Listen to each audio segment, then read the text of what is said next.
Hello and welcome to Don't Feed the Geeks, presented by the Long Island Comic Guys, the masters of the geeky verse.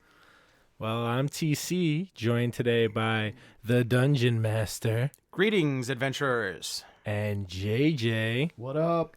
Yep, light crew today. Toy Story and Bojo couldn't be with us, so just the three of us. That's a shame. Just the elder statesman. The elders. Yeah. Is Bojo younger than us too? Bojo's closer. Bojo's 3 years younger than me. Oh, okay. Wow. Wow. So we got the old crew here. Yeah.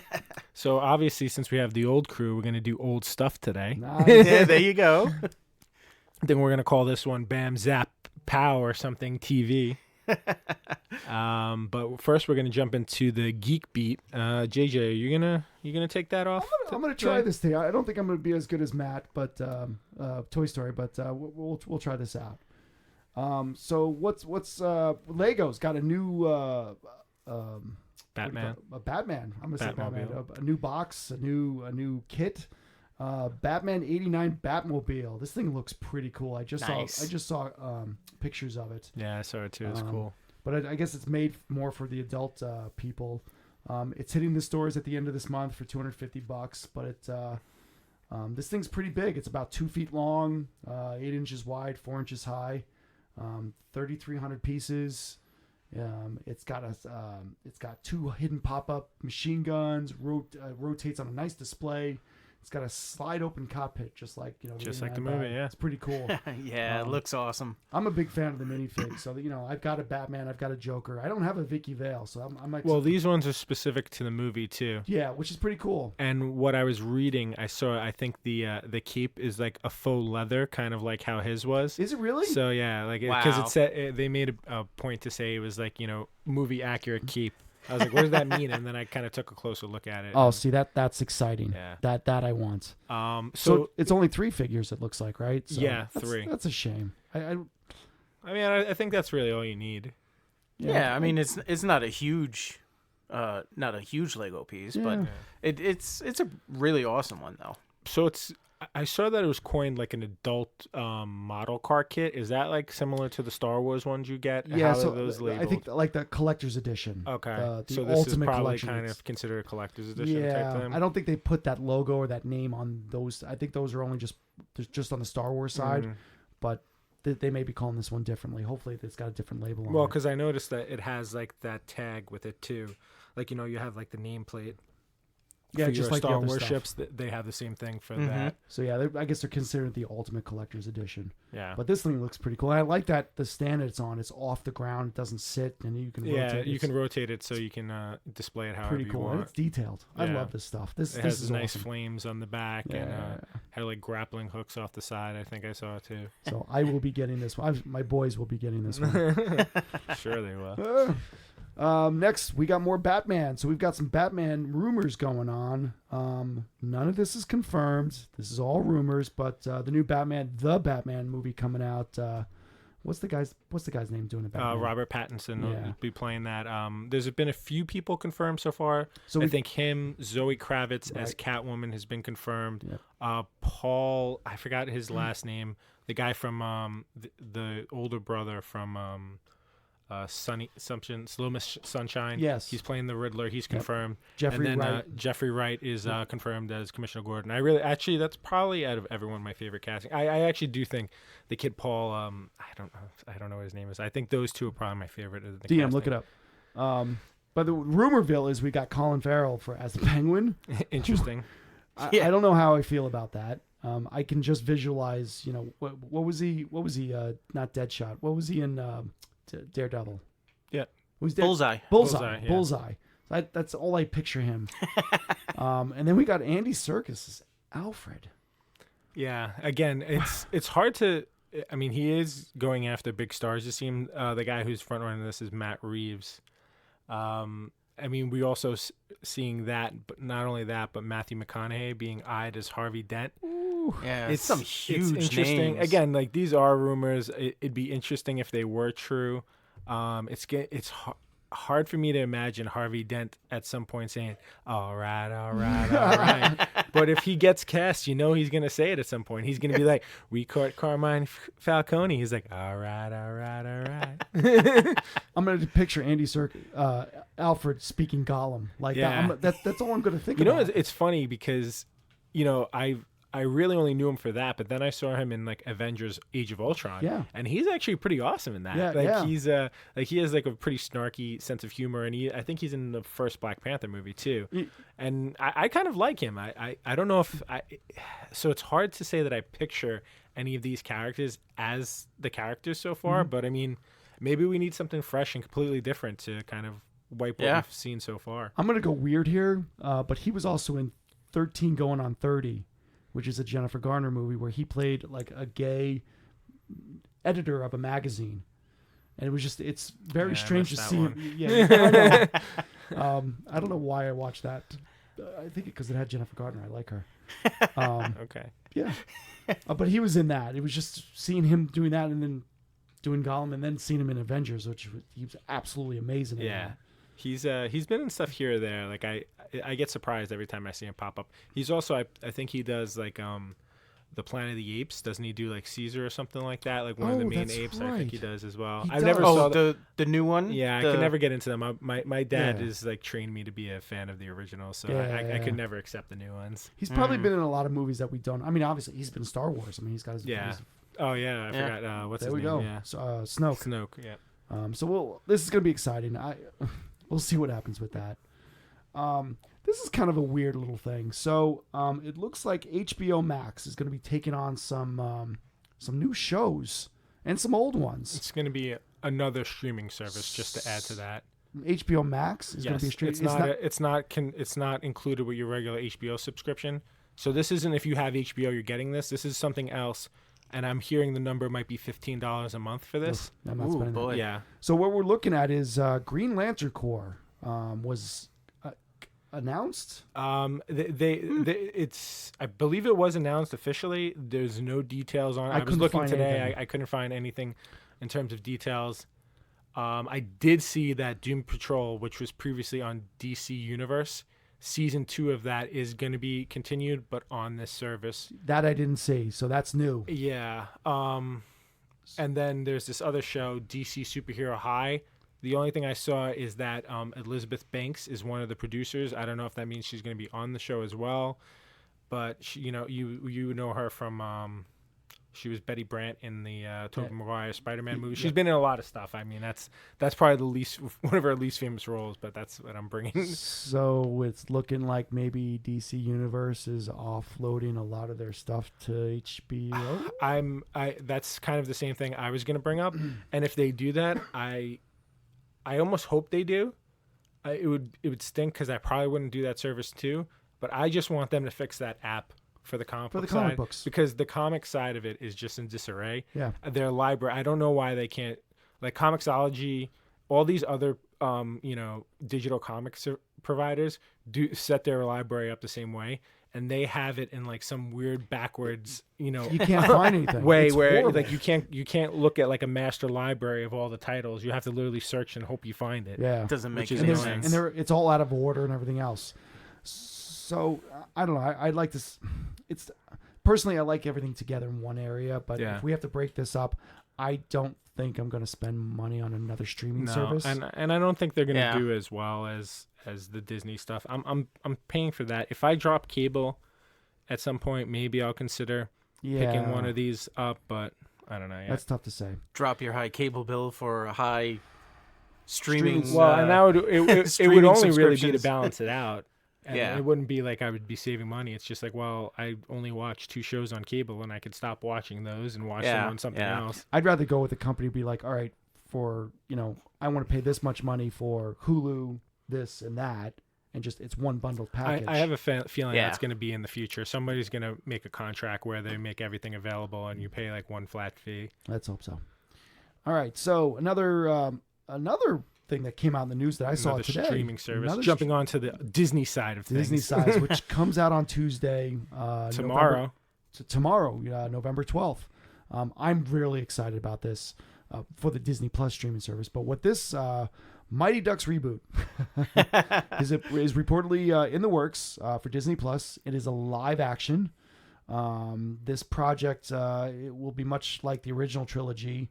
I don't know. Did you guys watch the cartoon? I did. So I watched it because I thought it was going to be like the movie, which I was a fan of. So I was like probably the key demographic when the movie came out. I was about 8 to 10 years old, probably around the same age as a lot of the people who were in the movie. I think this was in the 90s, right? Yeah, 1990 I think was the first one. So I remember this because I was a big Mighty Duck fan. Yeah. Even as I went. I played roller hockey for a while outside and had no lessons or know-how of how to play, and just like, oh, this is awesome. I want to do a knuckle puck, and I probably broke a couple windows because of that. I actually went to the second Mighty Duck game ever. When I was stationed in California, so Very cool. I was a big Mighty Duck. I've got an original jersey with the mask. So this is not going to be like the animated where the ducks were in space playing hockey and fighting crime in space. This is going to be a live action. They're saying that it's going to focus on a 13-year-old boy who gets kicked off the junior division of the Mighty Ducks, and his mom decides to start her own little team and finds a coach and players and place to play. I mean, it's a cool idea. It's been done though. Theory. I get like wanting to. Everyone's kind of regurgitating old stuff to try and get the nostalgia value. I think they're trying to kind of jump on the train that the Karate Kid did with Cobra Kai. Right. I take a little bit of that nostalgia value. I'm going to be honest with you. The reason I watched Cobra Kai is because the two main characters who were in the original were in it. They're in it. There's no way I'm signing on for this one. I mean, it might be good, but if either Emilio Estevez or at least Joshua Jackson. Which one's Joshua Jackson? Joshua Jackson played the main character, Charlie. Banks? No, Banks. Banks. Banks was like the, I forgot, was it Charlie Conway, I think was his name in the movie. But he was like kind of the team captain and everything like that. Maybe he'll be the coach or something. Maybe in a drunken stupor. That makes sense. I was hearing a rumor that apparently they haven't denied or confirmed that they would be involved. But they're like, it would be good if they had kind of like, Joshua Jackson picking up the coaching and then like maybe Emilio Estevez being like the Hans, like the old guy who runs the hockey shop thing. I was like, and I would be in for something like that. And that would work. Yeah.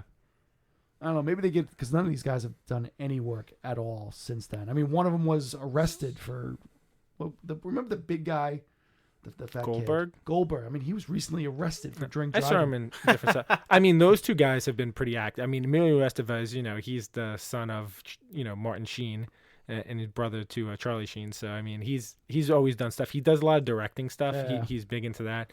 Joshua Jackson's worked here and there. I mean, he was on Dawson's Creek forever. True. Then he was on that sci-fi TV show for a little while. I don't know what the name of that one. It was like some murder mystery type show on Fox. But he's been working here and there. Cool. Well, we'll see how this one plays out. So that's a reboot of the movies or the TV show? Movies. Oh, okay. Yeah, the TV show was purely that Animated ducks. Oh, okay. More Disney news. Looks like Bob Iger said Disney will not be making Iger. Yeah. What did I say? Something else. Oh, Iger. Disney has more Star Wars series in development for Disney Plus. They're going to pull back on movies for a while. I know their next movie they're slated for 2020. Well, 2022. But I think what they're going to see is how Mandalorian's going to do, how Obi-Wan's going to do, and then we're going to start seeing more. I mean, assuming that they're going to keep the quality. I mean, looking at the previews for Mandalorian, it looks like movie quality, like television show. Absolutely. Yeah. I mean, it looks like a preview for a movie. I think it's going to bury everything out there. Yeah, I think it's going to be fantastic, and I think this is really the way to go with them. Did we mention last episode? I don't remember about those two guys backing out. We did not, because that's within the last week or yeah. So the guys who created or wrote or whatever it was that they did for Game of Thrones, they came off of, they're no longer producing a trilogy for Star Wars. So, take that for what you want. Maybe they won't even go that route, or if they do, they'll wait a little bit longer. But I think they're kind of putting all their eggs in this Disney Plus basket. So they may want to spend a little bit less, making movies that go to theater when they're spending, $100 million on each TV show they're making. Mm-hmm. They're just going to get more subscribers and Yeah. more people watching it. I think so. I mean, if you keep the quality high, people are just going to join, and then when you get everyone captured, they can start charging $25 a month. Yeah, absolutely. Hopefully, we'll be grandfathered in. I know that they Bob and George Lucas they sat down and watched The Mandalorian, and George Lucas like signed off on it totally. Yeah, Like, I know that Jon Favreau brought him in because he wanted his insight on it. And listen, like, George gets a lot of flack for the new trilogy, episodes 1 through 3. Mm-hmm. But he had a big part to do, and I'm sure he had a lot of people around him, for the original series. But his vision is there, and I think if you can take some of like his vision and translate it to now, what people enjoy now, I think that's the way to do it. Yeah. cool stuff. Last one. Yeah, so staying on the Disney Plus side of things, I saw this at least. Kevin Feige was saying that if you really want to fully understand what's going on with this next phase of Marvel movies and stuff like that, that you really want to watch all the Disney Plus shows because I think they've already previously said that WandaVision ties directly into like Doctor Strange and the multiverse of madness, Right. I think it's called. But he said not just that, but Loki has like a tie into it as well. Everything is getting and I'm sure all the other shows are going to connected, tie in yeah. to some degree. I heard this other rumor.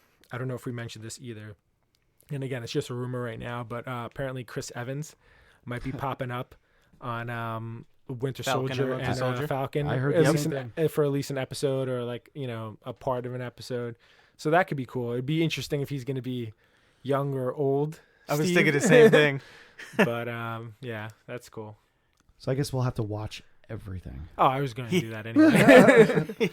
Cool stuff. Yeah. Cool stuff. All right. All right, so let's go into our segment. Before superheroes were cool. Were they cool? Were they cool back then? I'm saying before superheroes were cool. Okay. That's why I'm Well, saying. yeah, because they weren't so cool back then. No. So we're gonna talk about some of these TV shows that were on obviously Yeah. TV. I mean, it all started with the Adventures of Superman. Yeah, for the most part. I think there was like some radio stuff early on, like It started out the radio. Green Hornet and like I think the Green Hornet there was a lot of cowboy stuff early on and like alien stuff, but Superman started getting big. I'm pretty sure Batman had its own radio serial, because those movies, those comics came out in the 30s. 1939, 1940. Mm-hmm. So TV didn't come out till a little bit after that. I mean, like when was people really getting their first TVs? Like the 50s, like early 50s, late 40s. Yep. Yeah. So this is Superman was one of the first. I'm pretty sure the first superhero TV show. I wouldn't say to quote me on that, but I don't know if there's another one. No, I would. There's a mean, good chance it is the first one. I know Batman had it. Like I think, but I don't know if that was TV. I think those were like maybe movie shorts. Right. I couldn't confirm for sure. That's not something I actually looked into. But on the TV side, it was definitely Superman Yeah, started out on Adventures the of radio. Superman. Adventures of Superman. Yeah. Ran in the 40s on the radio. And then it ran for 6 seasons on TV. Yeah, I didn't realize it was that long, from 52 to 58. I saw. A long time, 104 Wow. episodes. Obviously starring George Reeves as Superman. Anyone who knows anything about him, he had a pretty tragic end. Yeah. It's an interesting story. I'll go into that a little bit later. But Noelle Neal, she was the one who played Lois Lane for most of the series. But I think she replaced Phyllis Coates, who did the first season that I saw, 52 to 53. Both of them were gorgeous girls. And, it's funny. You don't really notice that from the TV show, but, like, their profile pics on IMDb is like, these girls were gorgeous. Yeah, they all were back in that days. I guess maybe it was the black and white. Yeah. Which one was in Superman 77? One of these were in Superman 77. They played the lady on the train, and I think that was Lois's mom. That was Noelle Neal. Okay. Yeah. Yeah. I remember that one little Easter egg, that she was the old lady on the I train. have to change one of my questions for Be the Geek. Oh, no. Actually, that's the second question I've had to change so far. Oh, I'm sorry. So just to confirm, is like, yeah, Superman was the first superhero to start his own TV series. Nice. Yeah. It's it's interesting too because I remember watching it and it was cool, but even like campier than Batman to some degree, but he didn't fight any actual comic book villains. It was always low level thug. Like really, no one who ever posed a threat to Superman. It was all like gangsters and stuff like that. Those were all the villains. There was no Lex Luthor. There was no like Mr. Kaplixik or Mixplixit or whatever you call him. At all, through the whole series. I googled it because I know that I don't remember ever seeing them. But I mean, they had other people like Jimmy Olsen was in it. Perry White was in it. Yes. They all played like every episode along with Superman. I'm not even sure if his parents were ever in it. I don't quote me on that, but it was interesting that they went that route. And he was apparently he for a big guy. I think he was like 6'1" or something like that.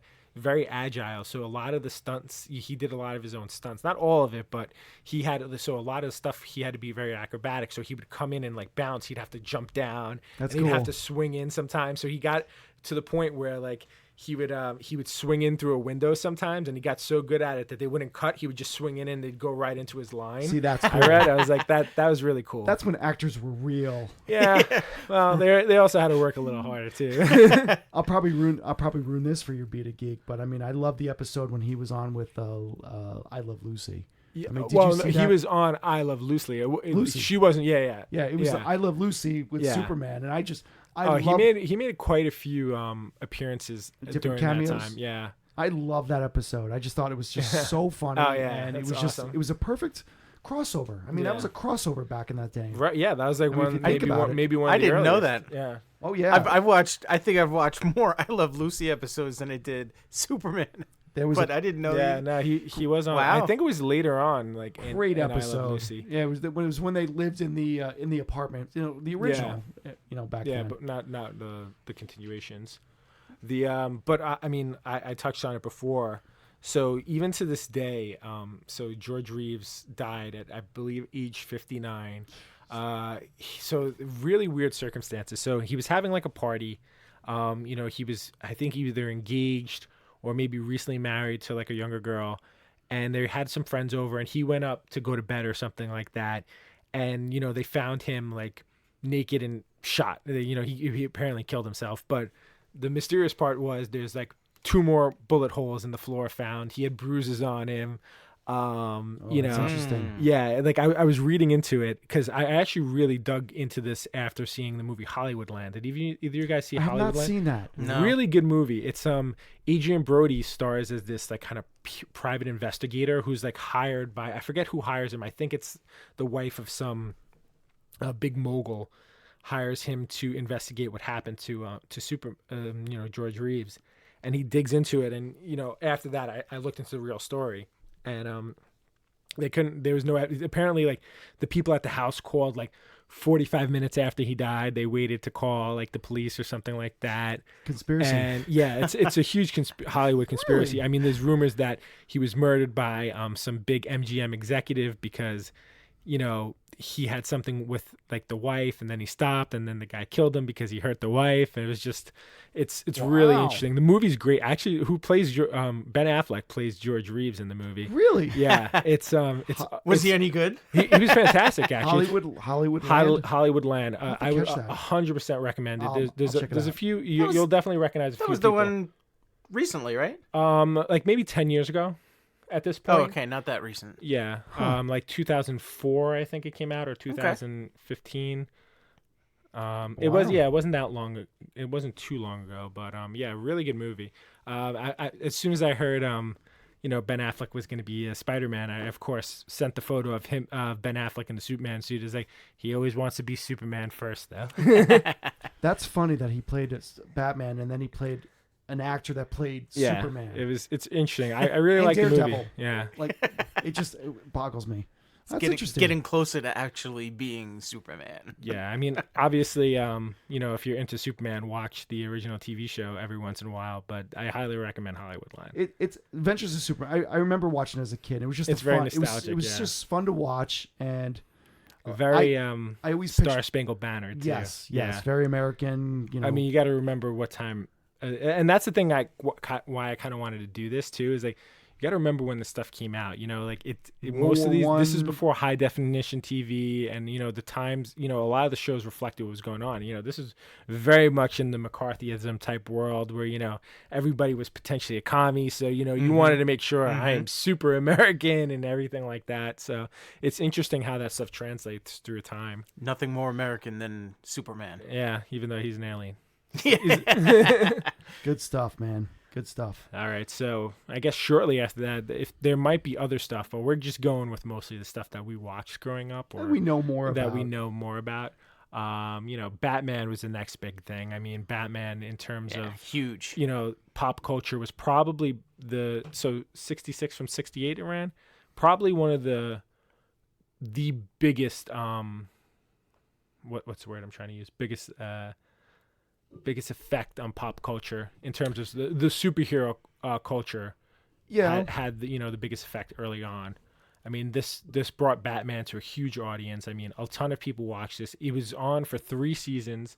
Started in 66. Obviously, you know, you'll probably hear us a lot referring to it as 66 Batman, and ran for 3 seasons till 68, but had 120 episodes in that span. That's incredible. Yeah. So, and then I think after season 1, also in 66, they even did that Batman the movie. I think that might have actually been released in theaters. That's in July of 66. That's the only thing that comes to my mind when I watch. You know, I can't think of one episode. Yeah, they I kind always of come meld back together to that a little movie, bit too. Yeah, because I always, you know, the dehydration of the Yeah. people and the bomb. I was just gonna around. say, is that with the Penguin submarine? Yeah, Yes. that's so. I always get confused when I talk about Batman's TV show because it's always the movie that I was always referring. Well, the and problem never- was too is they would play that like Over and over as a again. TV show too. Like when the TV show was on, like they looped that in as like a 2-parter episode also. Yeah. So, but I can't. You know, there's probably a couple episodes I Differentiate. can. So I read something interesting when we were putting this together that he Adam West only agreed to do it if he could if like they added additional Bruce Wayne scenes into the movie. That's interesting. Yeah. I wonder what the ratio is when he was Bruce Wayne to Batman. Was he more Batman than Bruce Wayne? I think he might have been, which is strange because when you think about like this stuff, you see them probably like 10 to 20% as a superhero and more as their alter ego. I feel like that's not the case with like this show. I think you definitely saw more Batman than you did people Bruce want to Wayne. see that. Yeah. Well, yeah, it was. The show was called Batman. It wasn't called Bruce Wayne. So they probably said it's like, okay, it's like, yeah, he does have an alter ego, but you know, it's like out of a 60-minute program would actually I think it was 30.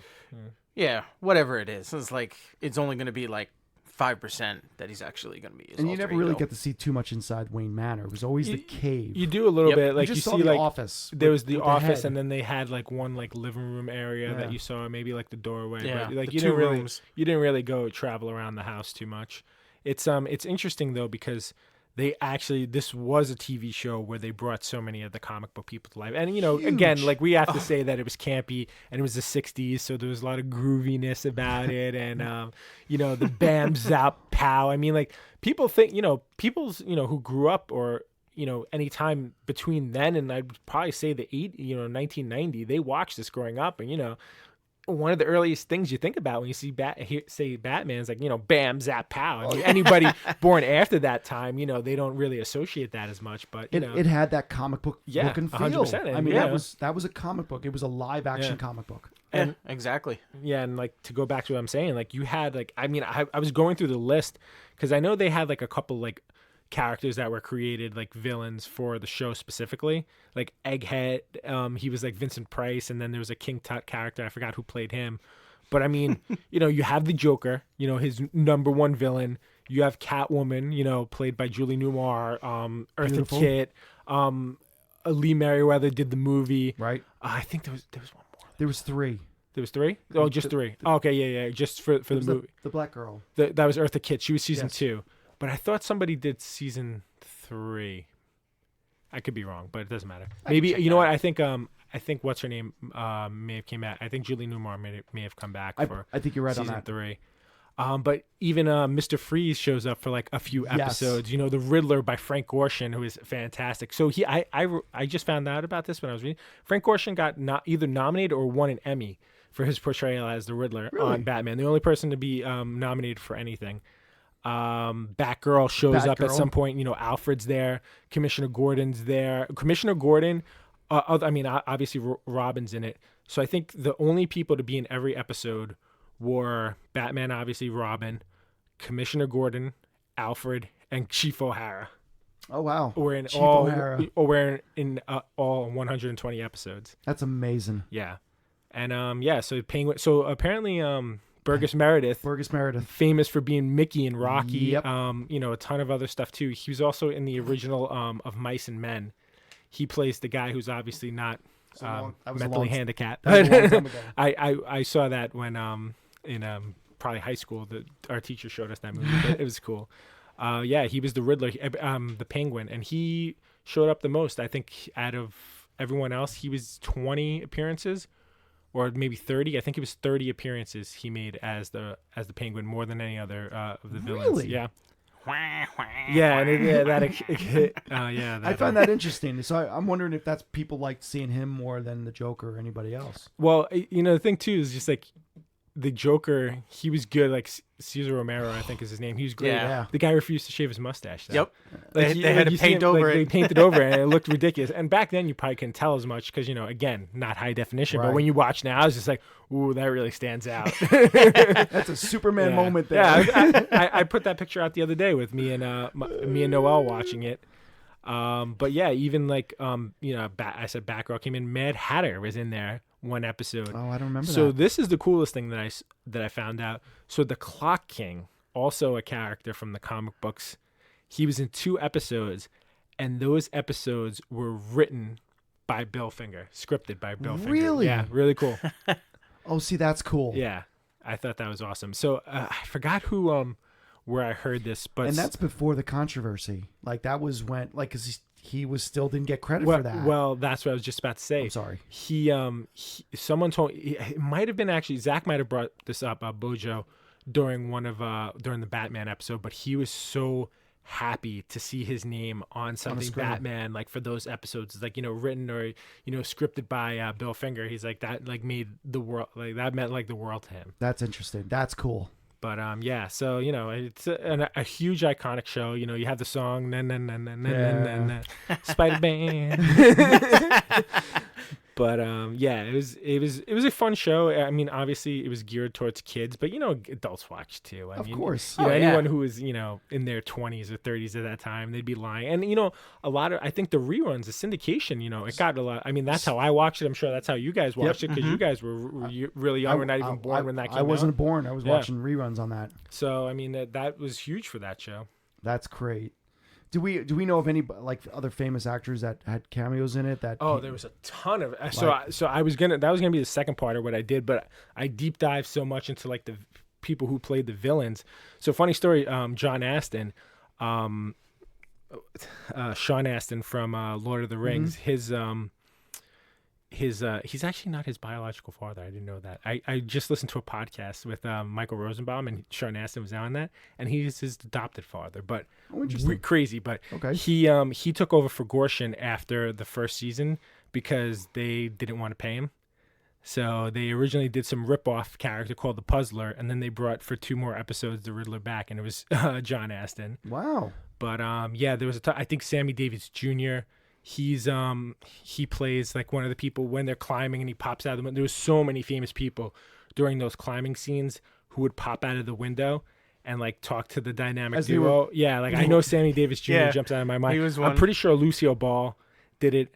Zsa Zsa Gabor actually plays a villain. That's right. In one of the episodes. I remember that. Yes. Jerry Lewis. Yeah, he Jerry was another Lewis, one. 100%. Yeah, popped out the window and spoke to him. There were so many people who did that. See, that's cool. I like stuff awesome. like that. Yeah, I mean, and that's how it was an iconic thing, because people were like, oh, I want to be on Batman. I want to jump out, and because 66, Batman's been around by like 30, 40 years already. Everyone knew who he was.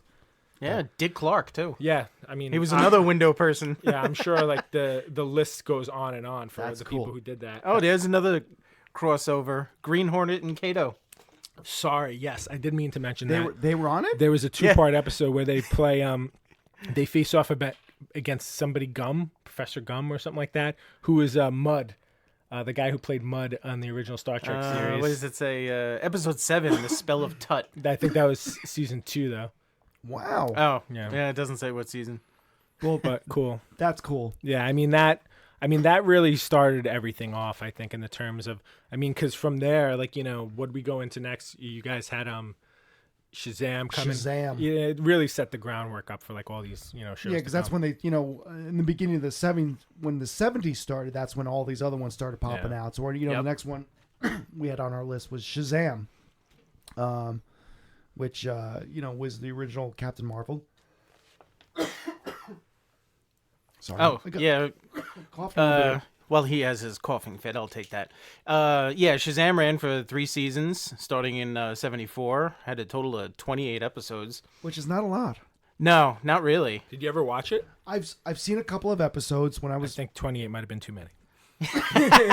Yeah, Probably. it wasn't that great. The only thing I remember about it was, I know we had this written up, but I remember the RV. Like I never understood why they traveled around. Yeah, and he was a teenager too, so it was like, wait a minute, it's like he's a teenager, shouldn't he be in school? But yet he's traveling across the country. It's kind of weird, but it probably didn't do so good because it was part of the Saturday morning lineup. In the morning time. It's like, in the morning time. See, I don't remember that. Saturday morning back in the 70s and early 80s, it was the thing was cartoons. Channel 2, Channel 4, Channel 7, and Channel 11 from like 6 or 7 o'clock in the morning. Some of the channels up until like 1 o'clock in the afternoon. It was nothing but cartoons. I would rather watch cartoons than something exactly. like this. So that's probably why it well, back then too, especially with the the graphics, and not the graphics, but the special effects. The special effects. Like, you couldn't do the same stuff that you could do in a cartoon. So the cartoons were a lot more appealing because, look, they can do this. Look, I can see this villain. Like, to put 5 villains in just means you need to draw 5 more characters. Yeah, exactly. That's that in a TV show. That's probably like $30,000 more per person for the budget. Yeah. So it was So here we had this Billy Batson guy. Billy Batson by Michael Gray. Yep. He traveled around the country on an RV. I don't know. From the few episodes that I've seen of this, there was never any continuation. It was always just whatever they did, it ended. One problem per episode. That was it. Yeah. So, I know that's how a lot of TV shows are back then. But wow, you guys were short lot about this. Short attention span. I looked it up. But they had 2 actors that actually played the role of Shazam when he was actually in character. Jason Bostwick was the first one, and then he was replaced by John Davey. But yeah, Nobody and then noticed. Nobody noticed. Nobody noticed. And what's funny even about this is, it was 28 episodes, and it went on for 2 years, 2 seasons, 3 seasons. 3 seasons. They had a tie-in, and then they had a movie that came, a TV show called The Secret of Isis. Is it Isis? Yeah. The goddess Isis. Okay. Yeah. That came off of this. Yeah. So even though they didn't have a lot of TV shows, they spun off another TV show off of this. Yep. So part of this whole Shazam, there was this. It became a Shazam / ISIS hour, where you had Shazam and then you had the Secret of Isis right after that. This character. This podcast is definitely getting flagged. It's big time. We're going to be on some list. I don't remember this show. I remember seeing ads for it. I don't know if I've ever seen an actual episode, but I remember seeing the commercials for it. I know Shazam is on DC Universe because my dad was watching it at one point. I was asking him, I was like, how many of these did you watch? He goes, I don't know. I was like, are you enjoying it? He goes, it's terrible. Meanwhile, he watched like 11 episodes. I watched 3 and I stopped. Yeah. But the Secret of Isis, it's not even on DC Universe. But here we've got a girl, a school teacher who's in Egypt on an archaeological dig, and she finds some amulet. She gets powers, and there you go. I mean, it lasted 2 years? 76 to 78. Oh wait, no, I'm sorry. That was a short-lived comic series. Yeah, I think this one went on too long. 75 to 77 was the TV show. I don't know. Yeah. It's kind of cool because it predates Wonder Woman and the Bionic Woman. I mean, not by much. Couple months. It's not. It's not even a year. It's a couple months. So it's like I guess you might say she's like one of the first female superheroes. I was looking kind at of a stretch. Kind of your notes on Wonder Woman though, but because Wonder Woman they originally tried to do something in '74 though, didn't they? They did. Yes. Okay. And we'll talk about that in a few minutes. But And this thing inspired a comic book? I don't even remember a comic book. Yeah. Do you remember Well, it was only 8 issues. But I'm gonna have to look that up. So there is a comic book, 8 issues, published in '76. But I like how they made a notation is like the ISIS TV show kind of broke the fourth wall where she would acknowledge the camera and the audience by either like smiling at them or kind of doing like a wink or something like that. And I'm like, it's like, okay, it's a stretch for notoriety, but somebody was smoking some drugs back then. Yeah, it was kind of obscure. They stole that from Walt Disney. He would always talk to the audience. That's true. That's true. So yeah, well, that's gonna be short lived. We're done with that. Yeah. Yeah. So I'm not sure is that a superhero. So I think so. So I think there was comic books on it too. There were. I have one. I have the first issue. $6 Million Man. Now I love this show. I remember watching these things when they came out. Yep. The night they came out. Here we've got Steve Austin. He was an astronaut that Austin crashed. 314. Austin 314. 316. I don't know. I don't watch. That's wrestling. not 316. He was an astronaut. He was in an experimental aircraft, and the damn thing crashed. And horrific crash. Yeah. He lost both his legs, his right arm, his left eye, and he got bionic implants worth $6 million. And apparently, if you faster, stronger, better than you were before. Those are kind of my favorite things about the classics, like some of the like themes and we can rebuild him. Yeah. Yes. We have the technology. Yeah. I just read something though. Back in '76. So 74. I'm sorry. Now he'd be a $10 billion man. No, I just saw it here. $6 million then. In 2018, it's equivalent to $34 million. So as of now, he's probably $36 million man. Steve Austin, the $36 million man. So his bionic implants, he had strength, speed, vision. He can with run, one eye though. He had to cover the other eye to see super far. I remember that. I was like, that seems kind of silly. He can run over 60 miles an hour. Seems pretty fast. I guess faster than a cheetah. For 74, yeah, that's fast in 74. His eye had a 20-to-1 zoom. I think my iPhone is better. And it had infrared capabilities. Oh, I see. The phone can't do that. Yeah. And then, his bionic limbs were equivalent to a bulldozer. So I guess he can just push things over. I love the show. It was cheeseball. I watched it every once in a while. But it was cool. It wasn't as appealing to me as the other ones. I love this. Oscar Goldman, Goldberg. I love that character. I mean, he was the OSI. Was that the special? Yeah, I believe it was. That's what it was. The Office of Scientific Intelligence. There you go. He was part of. So, this was I love this show. This went from 74 to 78, 99 episodes, and it did 3 movies. So they were TV movies, but that's a lot too for this show. And let's not forget Jamie Summers. Who was he again? Lee Majors. Lee Majors. He's still alive and kicking.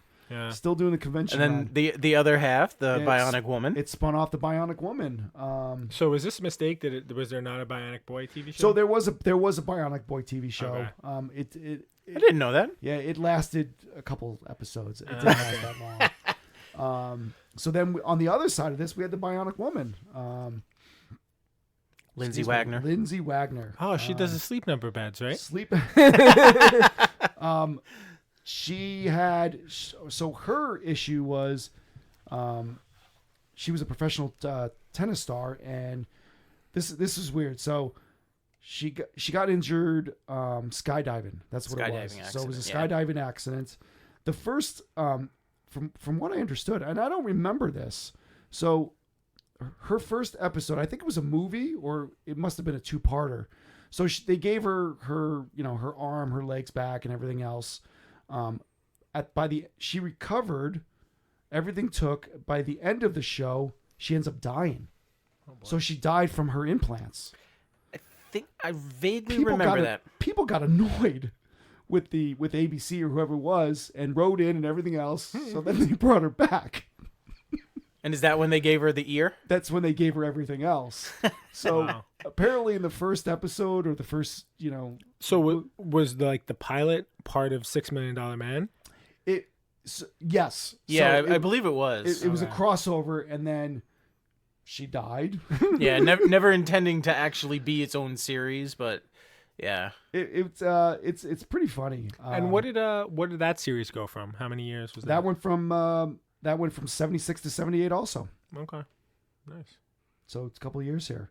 And then she was not $6 million though, because the electronics got smaller and cheaper. Oh, so she was more like 15,000. Probably. That's why she died the first time. No, the electronics came from China. So yeah, I thought that was pretty funny that she did die. It was pretty funny. So yeah, she was able to run faster though, and yeah, good stuff. I love that show. Lee Majors was just, I liked him as an actor. I thought he was perfect for it. Good stuff. That's fair. And yeah, there was a Bionic Boy. I think it lasted a couple episodes. Okay. Didn't last long. Yeah, sounds weird. Wonder Woman. We cannot forget Wonder Woman. Oh, absolutely not. Wonder Woman. Wonder Woman, everybody refers to Wonder Woman as Linda Carter, but it actually started with the girl before that, Kathy Lee Crosby. She had a TV movie that was supposed to have been the pilot back in 1974. Warner Brothers, I guess, rejected that version of Wonder Woman.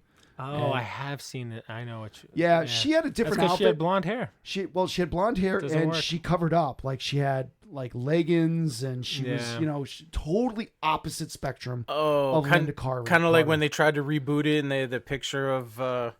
Well, at one point she tried to become like a secret agent too in the 70s. Yeah, I think they were trying to maybe buy off of that a little bit.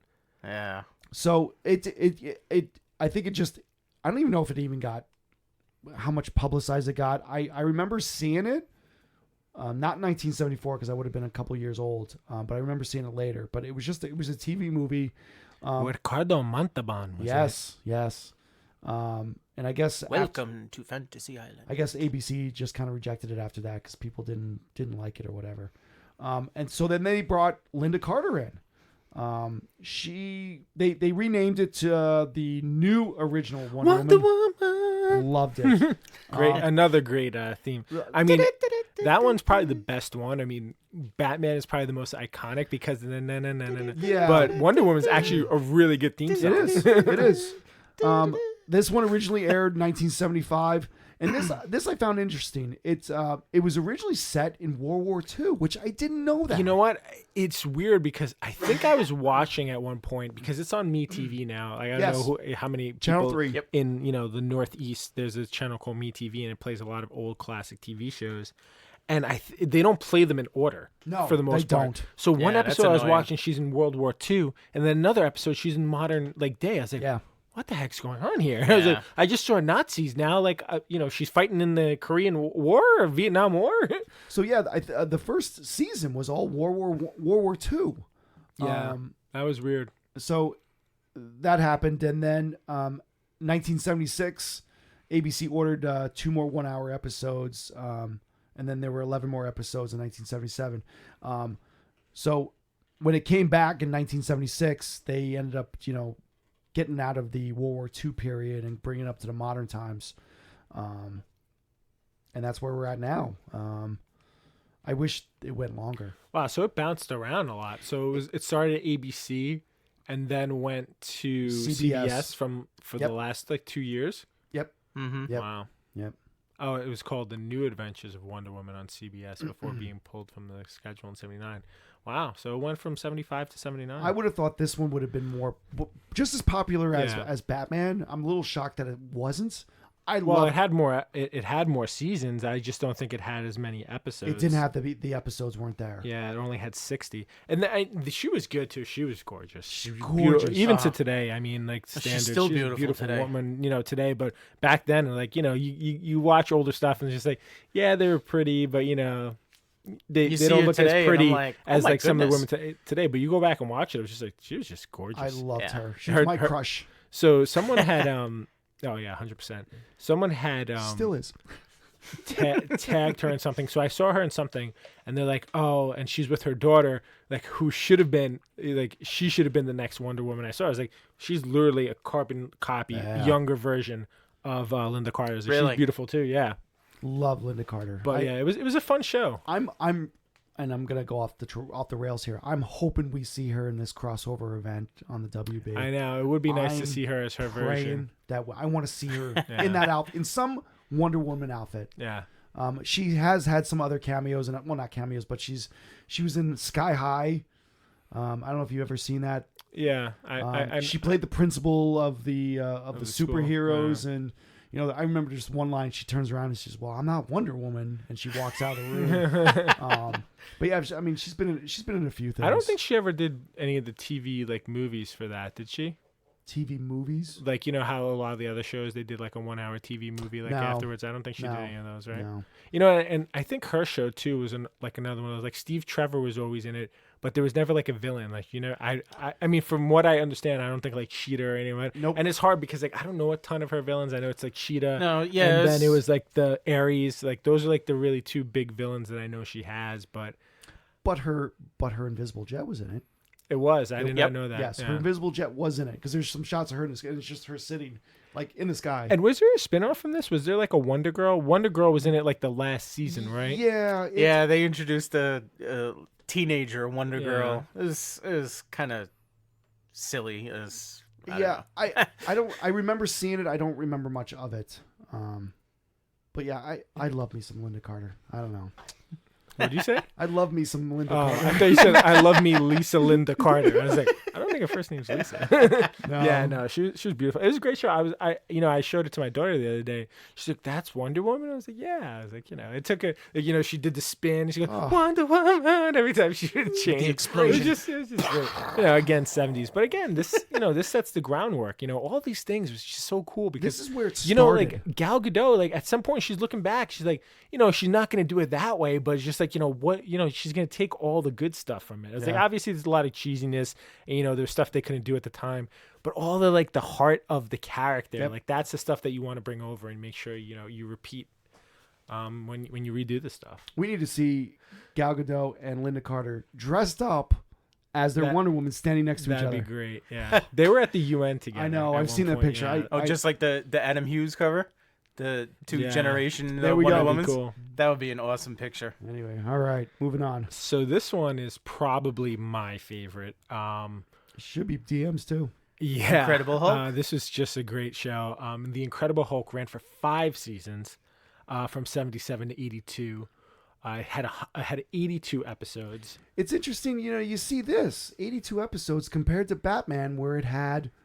So I think Batman was 120. like, you gotta remember, Batman was like almost a daily show or a weekly show, because sometimes I remember it's like find out tomorrow same bat time. I was like how often were those on when they originally aired? I didn't check. Batman was a half-hour show.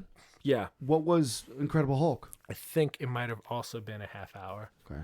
But Bill Bixby played Bruce Banner. Yes. He was great. Mm-hmm. He just brought the thing about that I really liked about this show, and even as a kid I think I understood it, is it wasn't like a farce. It wasn't like whimsical or campy like even Wonder Woman and Batman were. They kind of took this seriously. This was drama. Yeah, it was action. It was drama, action. Mm-hmm. You believed that Bill Bixby was a scientist. Lou Ferrigno, he transformed. I mean, even to this day, it's pretty cool. Like, once you see him in the costume, like you can tell like he's wearing like the stuff on his face, and the green paint's not equally distributed. Yeah, but that transformation, when he's when the eyes change and he's starting to rip through the clothing.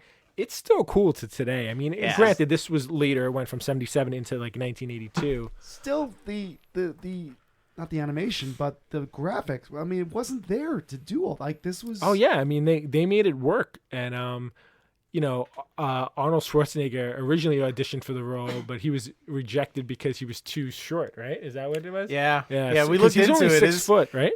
6'2". It says 6'2". I don't think he's really. I don't think he was really 6'2". And that's what I have a problem with because says Ferrigno is 6'5". I met him at a Planet Hollywood in Costa Mesa, California, years ago, and I felt taller than he. And I was standing next to him. That was I'm always 6 foot. He's about 6 foot. He could have shrank. Well, they say Sylvester Stallone's 5'10", or something like that. My aunt is 5'7", and she was taller than him, and she was wearing flats. Yeah. So I met him. I was like, he's maybe 5'5". Yeah, I believe it. So, Now think about that. If Arnold Schwarzenegger got this role, how much different would have it been? I think he probably wouldn't have been his biggest star. No. Yeah, I think it's interesting because he would have got typecasted, and the other and thing he already is, kind of was. He was trying to fight that pretty hard. yeah, and then the other thing, like Lou Ferrigno does have a disability. He has a hearing disability. Did that hurt him? Did it not hurt him? What like? Did he play the character better if he had full hearing? That's interesting. Like, I never thought about that. I think so. He's only partially deaf too. I think he. I think he's good at reading lips a lot too. Oh, is he? I don't know. I met him a few times. He was just deaf in one ear. Oh, see, I thought he was in both. No, I don't know. I don't know 100%, but yeah, I mean, it was. I didn't find out about that until the late 90s. I didn't even know he was. Oh, really? Yeah. I was like, oh wow, that's interesting. But he was never gonna speak. He wasn't really playing a speaking role or anything. Yeah, like that. He didn't even do the sounds of the Hulk, growls right? and somebody stuff. else. That Wasn't him. No, that was Ted Cassidy. That the open dialogue, with the title stuff. Uh-huh. Yeah, Ted Cassidy did that theme song. Yeah. Oh yeah. See that's more drama. Like Yes, that's it gave from even from the opening credits, you got that feeling about the show. good. Yeah. Yeah. So yeah. I put that in there. What did you put in there? So I wrote a note about that. So who's it? Let's go to this first. Who's Richard Kiel? Richard Kiel was supposed to be the Hulk, but when they started filming, I think they said either the producer's son or the director's son commented that it's like he's not big enough. So I guess they stopped, and then they casted Lou Ferrigno to fill it in because I guess he wasn't bulky enough. Yeah, because Lou Ferrigno. I mean, if you didn't go with Schwarzenegger because he was shorter, I think Lou Ferrigno's legitimately like 6'3", 6'4", right? I think we looked it up. It was 6'4", right? Yeah, so he's probably around big dude. He's probably around my height, but obviously bulkier, and he would always come in second place to like Arnold Schwarzenegger and all these like weightlifting. So he would have been the obvious second choice to me at least. Is this guy Richard Kiel? Is he a bodybuilder? I mean, I've never heard of this guy. He must be. I'm sure they wouldn't have just gotta be. random guy. Yeah, but so it's cool. It'd be great if I could see that. Oh, I'm sorry. Oh, Richard Kiel. He played Jaws. He played Jaws in the James Bond movies. Yeah, that would not have worked. No way. That would not have worked. Yeah, but yeah, he was not a massive guy. He was super tall.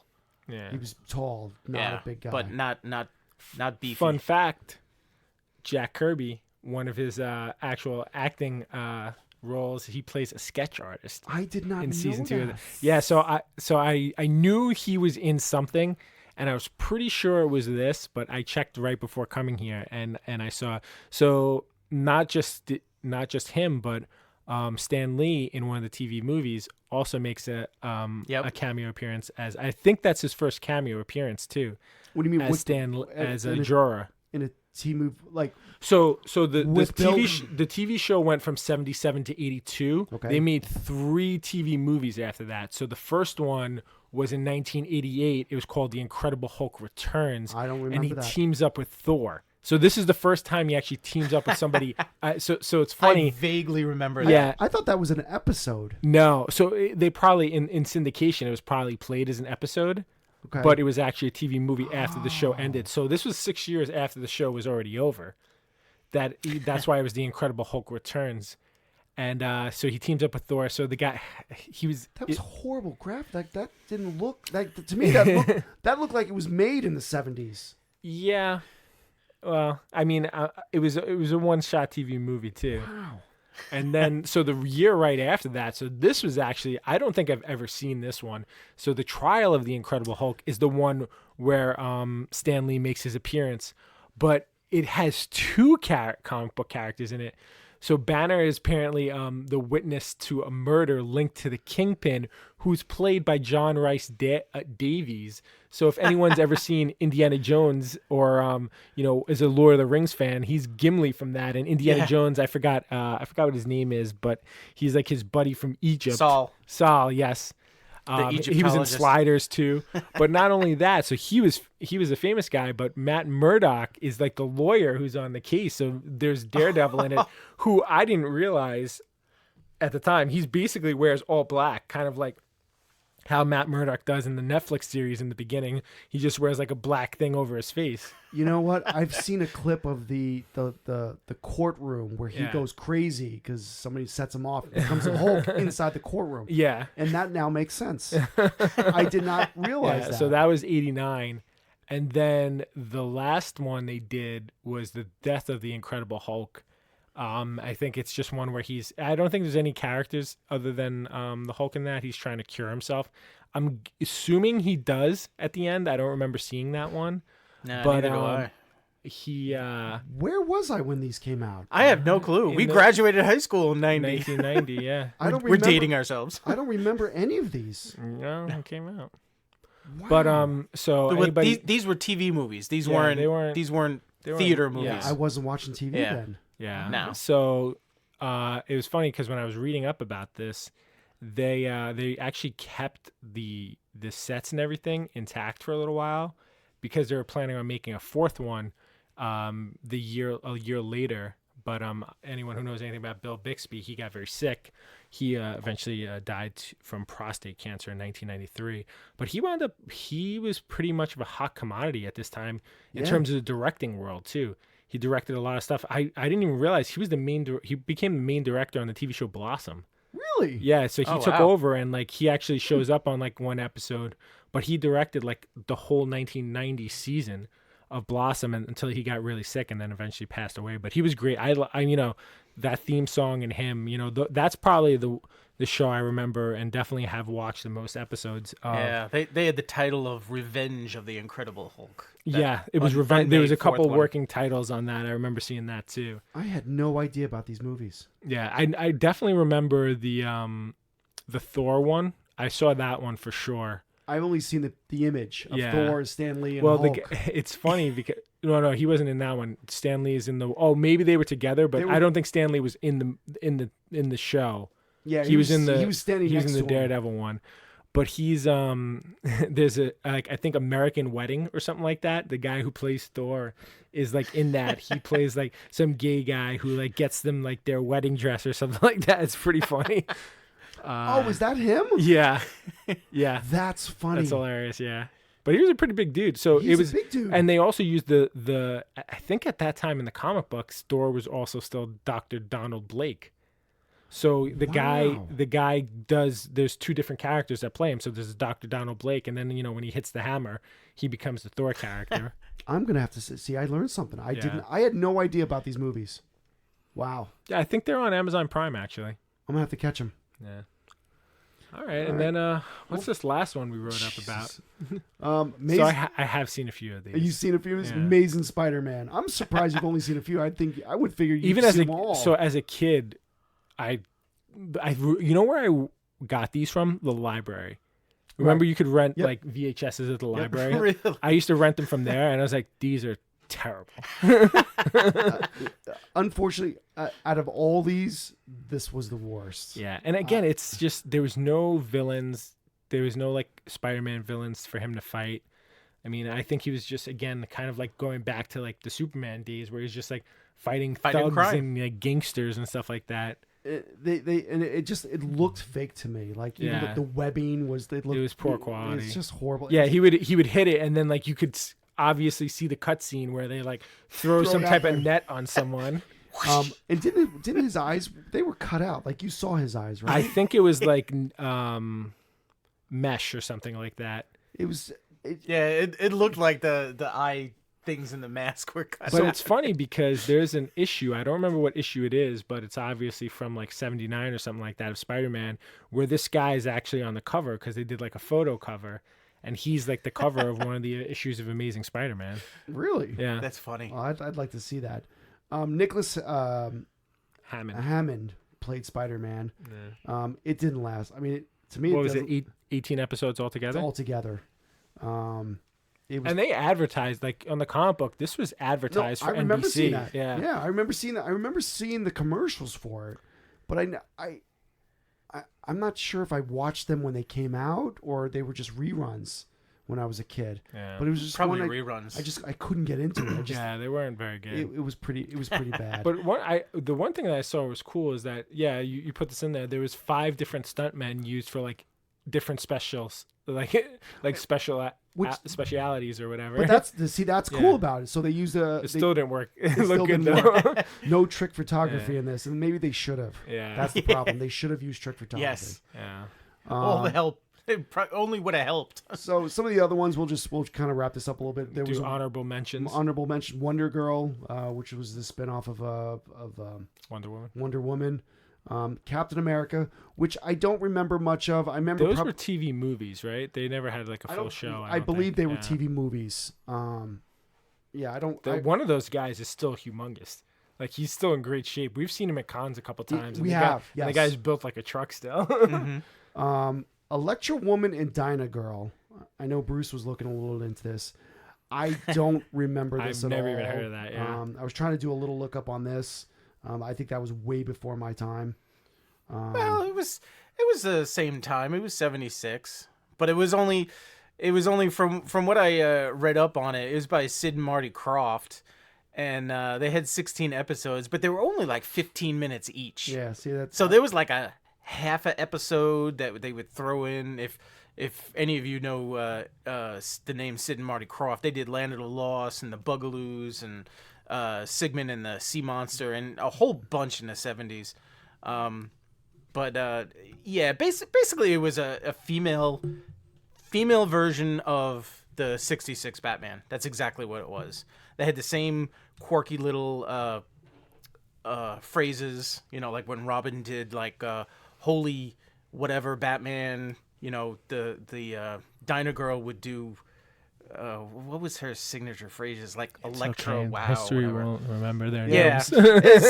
But no, ironically, in 2001, Warner Brothers Network commissioned a pilot in 2001 to bring the back. No. Didn't they also do a pilot of an Aquaman TV show? It's a webcast. It's actually there on the webcast. It was Marky Post. I don't know if any of you know that name, Marky Post. Don't know. She was Electra Woman, and Annie Stedman was Dyna Girl. Okay, moving on. But all right, so this is the longest anyone has ever talked about. And that's all we're going to say about them. Dyna Girl.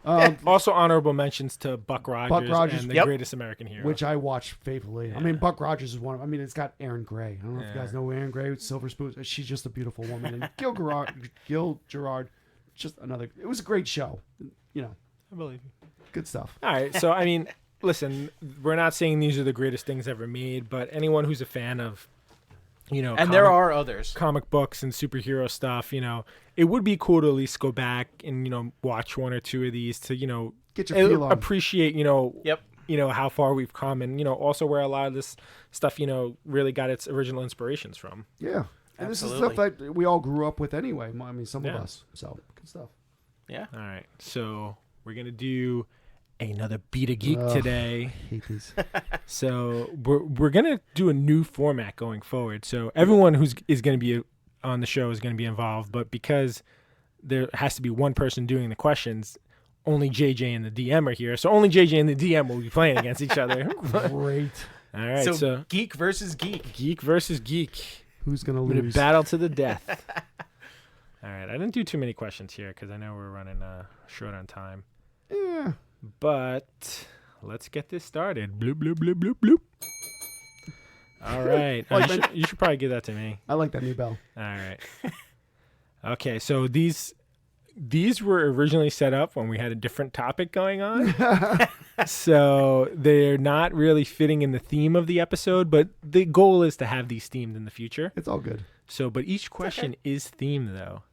So the first question is getting jiggy with it. Na na na na na na na. So we'll go with JJ for the first question. Sorry. Okay. As of today, what is Will Smith's biggest worldwide box office earner? Oh wow. Is it Independence Day?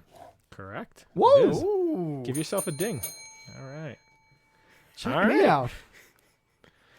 So, DM, quit conning me. Which LICG favorite writer wrote the Boom Studios 2015 4-part miniseries, The Big Con Job? Huh. I have no clue. JJ, your question. Do you need me to repeat it? No. The Con Job. The Big Con Job. The Big Con Job. Tom Velez. I don't. You think he wrote that? No. Oh, okay. Wrote it. Oh, Yeah. It's probably J.C. Vaughn. No. You should be ashamed of yourself. Jimmy Palmiotti. Ooh. Oh, I don't. Yeah. Yeah, I should be. What's it called? The Big Con Job. Job. It was actually pretty cool. So it's basically a bunch of like washed up actors decide to like get together and rob a con. Oh. Yeah. Oh, that's cool. Yeah. I'll have to catch that. Yeah. Jimmy, if you're listening, I'm gonna catch it. He's not. He's not listening. All Maybe. right. So you got it wrong. I got the it last, wrong. so it's back to the DM. Lucky for you. So this question is called "Couldn't Make the Trek." Which actor/actress has never appeared in a Star Trek show or film? Now wait, this is multiple choice. So option A is Dwayne. Can you smell what the Rock is cooking? Johnson. Wow. B, Ashley Judd. C, Kurt Russell. Or D, Christopher Lloyd. Well, I already got rid of 2 of them. Take your time. Ding, ding, ding, ding. I'm gonna say Kurt Russell. That's correct. I would have gone with that. You would have gone with Kurt Russell as well? Yep. Yeah, apparently Dwayne "The Rock" Johnson was in Voyager. I did not know that. Yep. Yeah. Yep. I knew that. I knew wasn't all a the big other ones, Voyager fan, so I had no clue. All right, so it's tied right now 1-1. JJ, your question. The theme of this question is, you have to use your hands? That's a baby's game. What was the name of the last home console released by Sega?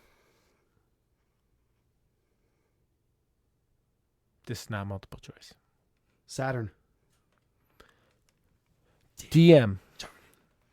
What was the name of the last home console released by Sega? Dreamcast? Correct. Oh, darn it. It's thinking. All right, JJ, your question. Yeah. Once a villain, always a villain. Wow. That was loud. Rumored to be the Penguin in Matt Reeves' The Batman, what other comic villain has Colin Farrell portrayed on the big screen? Oh, we just talked about this. Yeah, I know. Bullseye. Correct. I need no other questions. All right. DM, your question. You never forget your first menace to society.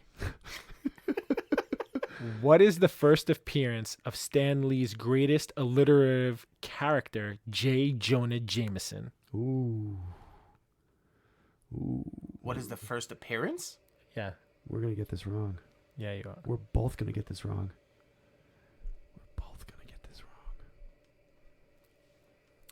10-second on the clock, please. Ding, ding, ding, ding. I'm gonna throw it out. Amazing Fantasy 15. JJ. What is the first appearance of Stan Lee's greatest alliterative character, J. Jonah Jameson? Spider-Man 1. Spider-Man 1? Is that your final answer? Spider-Man 1? Amazing Spider-Man 1? That is correct. Oh! Boo! I'm taking that one. All right. 3-2 JJ now. All right. What are we going to on this? 5? There's like 2 more. All right. 3 more. All right. So, DM. TV rots your brains and comics seduce the innocent. Whoa. So, which character was never featured in a live action TV show? This is multiple choice. A. Wonder Woman. B. And emphasis on featured, by the way. A. Wonder Woman. B. Blade. C. The Huntress. D. Thor. TV show. Featured on a TV show. Let me know if you need me to do the options again. No, I got them. TV show. Blade. Incorrect. Ooh. JJ. Which character was never featured in a live-action TV show? Huntress. Incorrect. Damn. She was on Birds of Prey. Oh, that's right. Blade was a TV show on like Sci-Fi or something like that for like a season. Oh, The answer was really? Thor. He was never featured. He was a guest star on that show. Oh. Okay. Alrighty then. All right. So you got it wrong last? Yep. Okay. DM, this is your question. Tonight I dine on turtle soup. Oh, boy. What toy company provided the recipe? Recipe by producing the original TMNT figures. The company that produced the toys.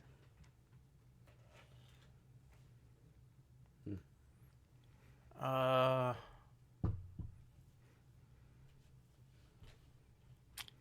gonna say Hasbro. And I'm going to say, JJ, your question. I don't know why I've got Tycho on my mind. Okay. I'm wrong, though. I'm right.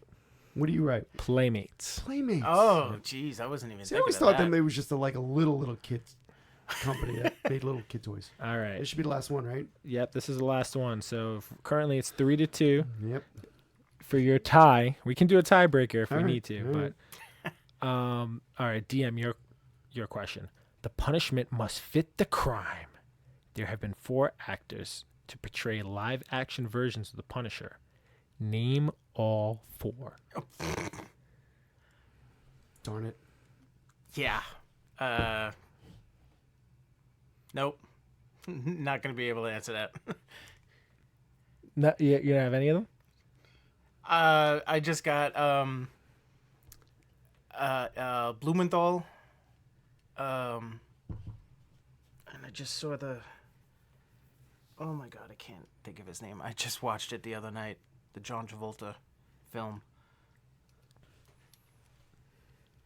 I can't think of his name. All right. JJ. JJ, Blumenthal is one. your call. There's no. Go ahead. What's this guy's name? There's 4. Yeah, I know. Lambert. Highlander. What's his first name? No? And then the other guy from Rocky. All right. Dolph Lundgren. Dolph Lundgren You guys is got one. that wrong. Yeah, that was Dolph Lundgren was the first Punisher. Okay. Then Thomas Jane, then Ray Stevenson, which I didn't expect either of you to get, regardless. Thomas Jane. And the guy's name is actually John Berthenol, Oh, Berthenol. not Bubble Ball. Sorry. All right. I always thought Highlander was one of the dudes. Nope, he wasn't. He Oh. was the Highlander. Oh, yeah. All right, so JJ won 3-2. I still won. Woo! All right, That's was, right. You're a bigger geek than me. Yeah. yeah. Had I known we were going to do this, I would have made them themed on these type of It's shows. all good. We'll do that next time. We had to change programming at the last minute. Yeah, which is quick fine. change in 24 hours. Yeah. All right. So closing. Anyone have any announcements? Do we have any announcements coming up? We've got WinterCon coming up here locally. Yep. WinterCon coming. Which is the last weekend of this month. I'm not sure if I'm going to make that. I do want to meet Dirk Benedict from Battlestar A-Team. Galactica. No, I don't really know him from Battlestar Galactica. Oh, I was A-Team? Yeah. Face. Yeah, Face Man. Battlestar Galactica. Yeah. And I think Tom Skerritt still supposed to be there, or did he cancel? Supposed to be there. Yeah. I don't hold that. Are we gonna? Well, I just saw another announcement. I know it's in January, but we got this Mid Island Comic Con, which looks looks interesting. Yeah, I may check that out. I mean, I'd potentially want to check out, maybe vendoring. I want a vendor there. Yeah. I think it would be a great idea. Maybe Yeah, not this first one, but maybe the second. Maybe we get on their list for the second one. Yeah, I'm gonna reach out to them. We should do that. I don't know. Do we have anything else? So, do we have the date that we're gonna do book club? Book club. Yeah, I think we have the date for that, right? Is that the 20th? Am I correct on that? We're going to do the 20th for our next book club, which is going to be Red Sun. Superman Red Sun. Yeah. Which is pretty exciting. It's a great book. It's actually a lot thicker than I thought. Yeah. I got 2 of the 3 issues. So yeah, we're doing. Hopefully, I'll get the 3rd one before we do our recording.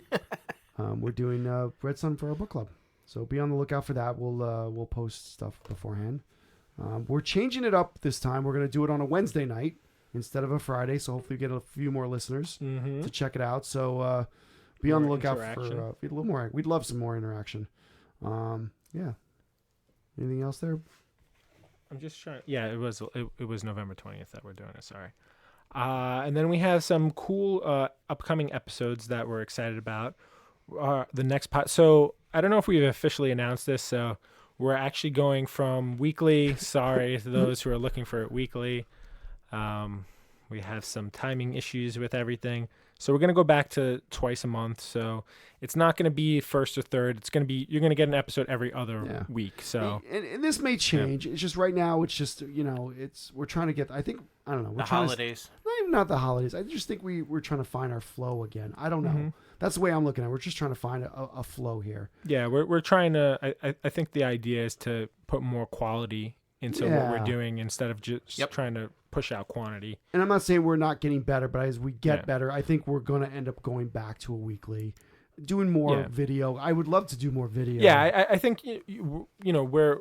It's going to be the podcast. So one of the differences, we're not going to be releasing the book club as a podcast as well. That's correct. So the only way you're going to be able to catch that is to watch the live feed. So that's going to be kind of a separate entity from the podcast. So if you want to catch the book clubs, you got to make sure to kind of tune in for those. You'll still find it on YouTube. Yeah, you can still watch it after the fact, but they won't be available like in the same way that the podcasts are. And JJ, you got a unboxing and assembly. We got a few unboxings that we have on. I think about a month ago he said he was doing it that he was going to open them that Saturday, and I bet him $10,000 he wouldn't. We can go back to the notes, but he took that bet. So any day you want to give me that money, it's fine by me. Yeah, but we have some exciting topics we're going to do.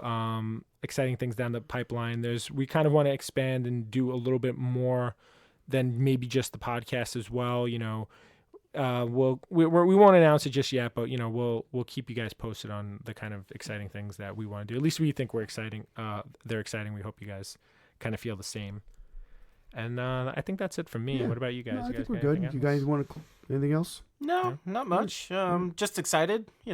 Disney Plus. Just really excited to be here. Yeah. Just Disney Plus starts next week. I'm sure next episode we're going to be, make sure you watch that tomorrow. And we're definitely going to be deep diving into, 12th. I'm sure, the Mandalorian, maybe 2 episodes of The Mandalorian by then? Yeah. Yeah. And whatever else that we can watch on Disney Plus at that point. Good All stuff. Right. So I guess we'll say until next time, remember... Don't feed the geeks!